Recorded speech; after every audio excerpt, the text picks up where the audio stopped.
Monsieur le maire de Paris Centre, Ariel Veil, pour une explication de vote. Oui, merci beaucoup.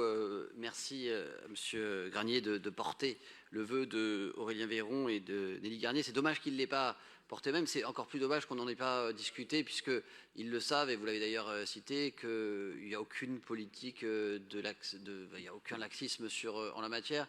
On a au contraire une politique de fermeté, une politique d'ailleurs construite main dans la main avec la police nationale et le commissariat, que je remercie ici, d'être notre partenaire fidèle. Nous seulement, on intervient immédiatement, aussi rapidement que c'est possible lorsqu'il y a des grandes manifestations, généralement le lendemain, le surlendemain, et je voudrais saluer ici les effectifs de la propreté, notamment la fonctionnelle, ce que j'appelle le commando de la ville, qui est quand même d'une efficacité remarquable.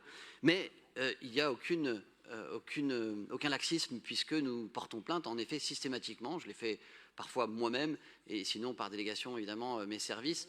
Contrairement à ce... Et je ne comprends pas pourquoi j'entends encore à nouveau dire qu'il y aurait un laxisme ou même une main qui tremblerait. Nicolas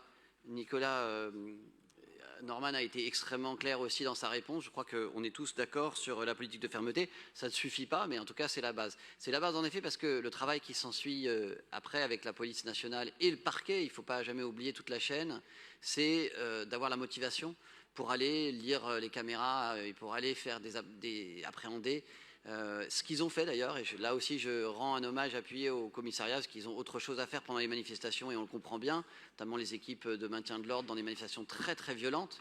Mais nous ne nous résolvons pas non plus, non seulement aux dégradations, non seulement au préjudice matériel, vous l'avez souligné, mais aussi au préjudice moral pour la ville de Paris, et puis pour la dégradation des termes du débat politique. C'est pour ça que je tiens à ce que nous conservions la politesse et la courtoisie républicaine dans cet hémicycle, et que nous n'importions pas les termes d'un débat dégradé qui consiste à insulter l'autre ou à mettre des inscriptions. Et voilà pourquoi, je n'ai pas dit qu'on le faisait, parfois c'est arrivé ici, mais voilà pourquoi c'est insupportable d'avoir de telles dégradations. Et je le dis ici, il faut aussi que le parquet joue son rôle, et donc on continuera à porter plainte pour la symbolique, mais surtout pour les faits, c'est-à-dire pour pousser le parquet, qui a évidemment bien d'autres choses à faire, lorsque la police fait des arrestations, ce qui est le cas parfois, bien que le dossier soit suivi, puisqu'on a vu souvent des dossiers qui ne concluaient avec aucune peine ou des peines beaucoup trop légères pour être dissuasives. Quant à l'aménagement, je le dis ici, le symbole, on le voit très bien, le symbole d'ailleurs qui consiste à laisser les Parisiens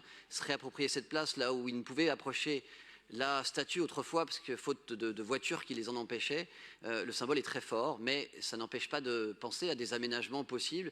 J'ai rencontré récemment l'architecte de la place de la République qui pense tout à fait envisageable comme moi d'imaginer, pourquoi pas, un peu de végétation, peut-être à la faveur des prochains travaux très importants, et je le souligne ici, très importants que va faire la RATP pendant les années qui viennent pour l'étanchéité de sa station de métro, et ce sera peut-être l'occasion, en effet, de revisiter un petit peu cette place, toujours dans l'esprit qui a présidé à sa réorganisation, c'est-à-dire celle de, en effet, mettre au centre la République et de permettre à tous les Parisiennes et tous les Parisiens d'en jouir. Je vous remercie.